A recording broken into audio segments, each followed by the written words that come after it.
রাতুর এই অপমানটা কিন্তু আমার প্রাপ্য, তুই বুঝতে পারছিস না। তো আমি রহমান বাড়ির মান সম্মান ধুলায় মিশিয়ে দিয়ে তোর বাবার হাত ধরে চলে গিয়েছি। মানুষজনের কাছে তাদের অনেক অপমানিত হতে হয়েছে, সত্যি। আমাকে যত খারাপ কথা বলুক, তোকে যা খুশি বলুক, আমি বলবো তাদের সাথে একদম বেয়াদবি করবে না।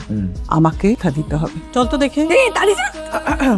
দাদি শরীরটা অনেক খারাপ। কি অবস্থা মাইমা? অবস্থা বেশি ভালো না, এতক্ষণ ভালো ছিল, এখন শরীরটা খারাপ, বেশি খারাপ লাগে। আরে খারাপ লাগতেছে তো খাবে? আমি স্যুপ রান্না করে নিই। না না না না, কিচ্ছু খাবে না। স্যুপ বানায় দে। রফিক, জি ভাইজান, কোনো একটা বিপদের মধ্যেই পড়ে গেলাম। ঈদের আগে বাড়ি ফিরতে পারবো?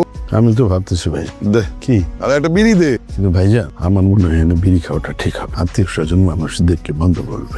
ঠিকই কইছো, একটা বিড়ি খেয়া ঠান্ডা করতে চাইছিলাম, একটা পেরেশানির মধ্যে পড়ে গেলাম। ওই বুড়ার মন কখন নরম হবে, কখন সমস্যার সমাধান হবে, কখন বাড়ি যাব, কখন গরু কিনবো। আইজান তো পেরেশাবের কি আছে? এ নেই গরু কিনবেন, এ নেই কোরবানি দিব, কি তো ভালো কথাই বলছে। এখানে ঈদ করবো। গুজব করো, এখানে ঈদ করবো। এখানে কোরবানি দেবো কোথায়, কিভাবে ঈদ করবো? ভাইজান এই বলে এইখানে কোরবানি দেবো? ভাইজান সমস্যা কি? গরু তো কিনবেন, কোরবানি তো দিবেন, আল্লাহ কবুল করার মালিক। এখন আপনি কসাই কোন হুজুর সবই দেখবেন আল্লাহ মিলাই দিচ্ছে। ঘটনা বুঝতেছি না, এদের মন জয় করবো কেমনে? এরা তো আমাদের সাথে ঠিকঠাক মতো কথাই বলে না। একমাত্র রোহান ছাড়া। আমি তো মামির সাথে পুরো ভাব জমায়ে ফেলছি। আমি ভালো আছে রে, আমি তো পুরো বাগে নিয়ে আসছি।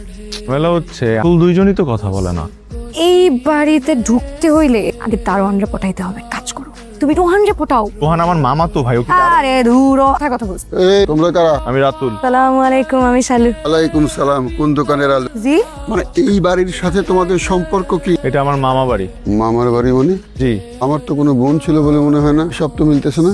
আপনি কে? হালিম। কোন দোকানের হালিম?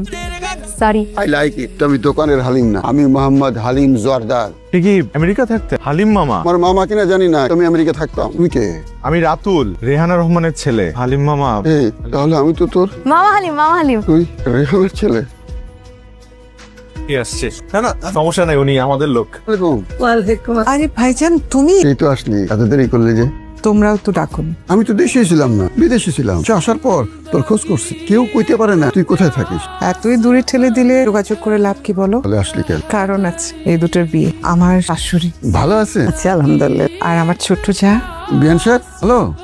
এখন ভালো আছে। এই বাড়িতে আসার পর থেকে কেউ জিজ্ঞেস করে নাই, একমাত্র আপনি জিজ্ঞেস করলেন আমি কেমন আছি। আলহামদুলিল্লাহ। ওর সাথে রাতুলের বিয়ে। তোমাদের ছাড়া কিভাবে বিয়ে দিই বলো? এতে কে যাবে না যাবে বিষয়ে কোনো গ্যারান্টি দিতে পারবো না। তো আমি যাব, এটা কনফার্ম। আমি জানি ভাইজান। বৌমা, জি। তুমি না বলছিলা তোমার একটাই আপন ভাই, এই তুমি। ঠিকই বলছে মামা, আমি তার আপন ভাই, কত ভাই। আমার মায়ের বিয়ে হয়ে সালাতো ভাইয়ের বিয়েটা থেকে নি। এখন আমার মা আমারই নিয়ে ভাইয়ের বাসায় আসে। মেয়ে রেহান ছোটবেলা থেকে সঙ্গে বড় হয়েছে।